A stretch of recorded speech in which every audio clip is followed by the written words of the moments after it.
இந்த கோயிலுடைய குழந்தை கிருஷ்ணர் விக்கிரகத்தை இங்கே வர தம்பதிகள் கையில் வாங்கி வழிபட்டால் குழந்தை வரம் கிடைக்கும் என்பது நம்பிக்கை. இந்த கோயிலில் இருக்கிற ராமர் ரொம்பவே சக்தி வாய்ந்த ராமர், குழந்தை வரம் அருளும் ராமர். இந்த கோயில் எங்கே இருக்குன்னு நான் உங்களுக்கு சொல்கிறேன். இந்த வீடியோ கடைசி வரைக்கும் பாருங்கள் ஃப்ரெண்ட்ஸ். தஞ்சாவூருடைய மராத்திய மகாராஜா பிரதாப சிம்ஹர் 1761 குழந்தை வரம் வேண்டி இந்த ராமர் கோயிலை கட்டினார். ஒவ்வொரு வியாழக்கிழமைகள்லையும் இந்த கோயிலில் இருக்கிற சந்தான கோபால விக்கிரகத்தை தம்பதிகள் கையில் வாங்கி வழிபட்டால் குழந்தை வரம் கிடைக்கும் என்பது நம்பிக்கை.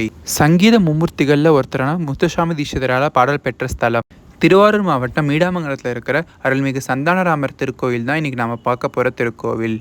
இந்த கோயிலுக்கு வர தம்பதிகள் ஒவ்வொரு மாதமும் நடக்கும் ரோகிணி நட்சத்திரத்தில் சந்தான கோபால யாகத்தை நடத்தினால் குழந்தை வரம் கிடைக்கும் என்பது நம்பிக்கை. இந்த கோயில் உள்ளே நுழைஞ்ச உடனே நீங்கள் கொடிமரத்தை தரிசனம் செய்யலாம். அப்புறம் உள்ளே போய் அழகான ராமர் சன்னதியை நீங்கள் தரிசனம் செய்யலாம். ராமர் பக்கத்தில் விஸ்வக்சேனரையும் கருடாழ்வாரையும் நீங்கள் தரிசனம் செய்யலாம்.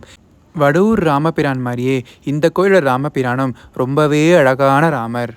தஞ்சாவூர்லேருந்து திருவாரூர் போகிற வழியில் இந்த நீடாமங்கலம் இருக்குது. கும்பகோணத்துலேருந்து நீங்கள் மன்னார்குடி பஸ் பிடிச்சா அந்த நீடாமங்கலத்துக்கு போகலாம். கண்டிப்பாக போயிட்டு வாங்க.